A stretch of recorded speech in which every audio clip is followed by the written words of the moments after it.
Yo, what's up, everybody? Welcome back to another Chuz Reviews, where I bring you a review every Monday, Wednesday, and Friday. And today, we're talking about.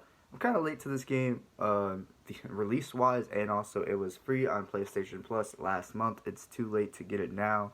Sorry about that, but maybe if you added it to your library or played it, we could just talk about how this game is. The game I'm talking about is Rise of the Tomb Raider.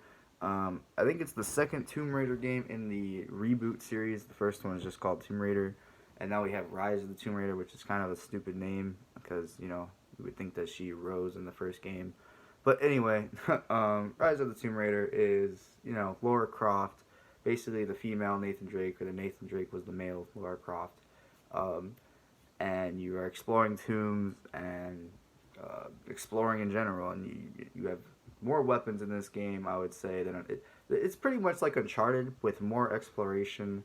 Um, and you can actually upgrade your character. Like, you have tons of skill points that you get, and it's into three different trees. It's like survivalist, hunter, and like brutalist or something like that. Like your combat, obviously. Um, and to be fair, like those skill trees are all right. I didn't love this game. Come on, say that now. It's all right though. Um, the skill trees, like I said, the skills are really cool. The skill trees are cool, but the skills themselves are not all that interesting. I didn't think. Like the top few rows are, but by the end of the game, I kind of didn't even know where to put some skill points because I just had everything else I wanted, really.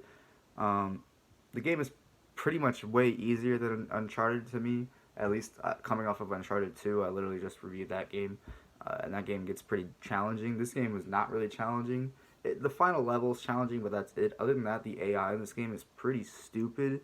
Whether you like that or not, maybe you want an easy exploration game in which you just feel like a badass killing people, but it's definitely not. Laura Croft's kind of more of a superhero than Nathan Drake is, in which she can just beat the hell out of people, and also the AI is just not really programmed that great. You can snipe like three guys with your bow, like all standing next to each other, and it takes them that whole time to even realize what's kind of happening or for them to really move around. Um, but when towards the end of the game, when enemies get armor and they're like told to just rush at you and throw grenades at you, then it kind of gets difficult. But even then, it wasn't that hard. And like I said, you get to upgrade your character, so you are getting stronger as well by the end of the game, unlike an Uncharted. The story of this game isn't very memorable. I don't think I'm gonna remember a single thing from this game. Really, I mean, it's basically Laura Croft trying to figure out some hidden stuff about her dad and his death, and some hidden treasure type stuff. Some stone. I don't even remember. And then there's like a conspiracy theory with this group called Trinity. And there's some like okay twists. The graphics are actually better than I thought. This isn't the most recent Tomb Raider game. Shout out to Tomb Raider is, and the graphics still hold up in this game very well. Even the movement, I think actually Lara Croft moves around better than Nathan Drake did, at least in the first two Uncharted games that I played. Um, I would say Lara Croft moves around alright, but sometimes she gets stuck on things. It doesn't grab ledges. It's there's tons of climbing in this game. The last level, also, I mentioned that level a lot. It's like the most freshest to my head, obviously, but that level was drugged the fuck out. The game is very short, the story mode anyway. Like, you could probably beat the story in 6 to 8 hours. But the game overall, like, if you want to explore and do, there's tons of side tombs and side areas to explore. It's not really too open world. Like, it's pretty linear, but they throw you in like open areas. And I can't believe my hair is always making me mad in these videos. But they throw you in like open areas, and you with a bunch of stuff in there. But you could really just follow the path. And I love this game gives you a waypoint marker.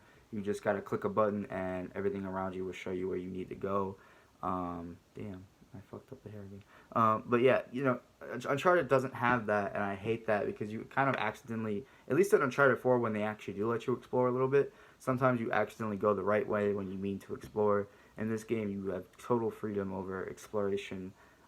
There's tons of relics to find, and coins, and old artifacts that Lara Croft will give you information on when you pick them up. It's not like the collectibles in Uncharted. This game does collectibles better. It does gameplay fairly better. It does graphics and upgrading, not graphics, but upgrading your character, the RPG elements fairly better than Uncharted. But the story is not nearly as memorable. The characters, I mean, Laura Croft's okay, and her friend Jonah I liked too, and then there was some guy named Jacob later on that I kind of liked in the story. But like, will those people be in the next game? If they are, then I'll probably like the next game more. But if they're just one-off characters, it is what it is. At least in Uncharted, you got the group of Nathan Drake, Sullivan. I hate to be comparing them, but that's what this game is. It's meant to be compared. I don't like comparing things too much, but if you're into Uncharted and you want some more kind of exploration with some RPG elements, and you're bored, I wouldn't say go out of your way to get this game. This game's not gonna pull you in. It's not gonna grip you. But if you're just bored and want to play something that's worth playing, like it's good, like you might as well play it. But don't look for something new here. It's nothing new. It is just kind of a fun little experience with Lara Croft. Maybe it'll get you hyped for Shadow of Tomb Raider. It kind of did for me. I'm looking forward to Shadow of Tomb Raider. I can't possibly see their game getting any worse than this. Like, this game still has tons of potential, and it's just okay for me. And so, at some points of this game, it is very boring, in my opinion, though. Like, so mediocre in the fact that, like average, like, it's an average game, but sometimes it's so average that it's bad. Like, you know what I mean? Like, it's so average, you're kind of bored. I couldn't really play this game without either talking to a friend in a PlayStation party or listening to a video in the background. Maybe that's why I don't know the story too well. But I swear I was paying attention. But it's just like, I just couldn't do it. I couldn't focus on this game. It was just kind of boring. It didn't really immerse me. The action scenes where everything's crushing down and you're running are tons of fun. Uncharted has those too. Uncharted probably has better set pieces, but this game rewards you with certain set pieces at certain times that are cool. This game equally has as good set pieces. But overall, I'm gonna give this game a 6 out of 10. Final verdict, 6 out of 10. It's just kind of painfully average at times. You're not gonna remember shit, but the final area so was okay, and like I said, upgrading your element with character was cool. So yeah, thank you guys so much for watching. Like, comment, subscribe. See you guys in the next video. Peace out.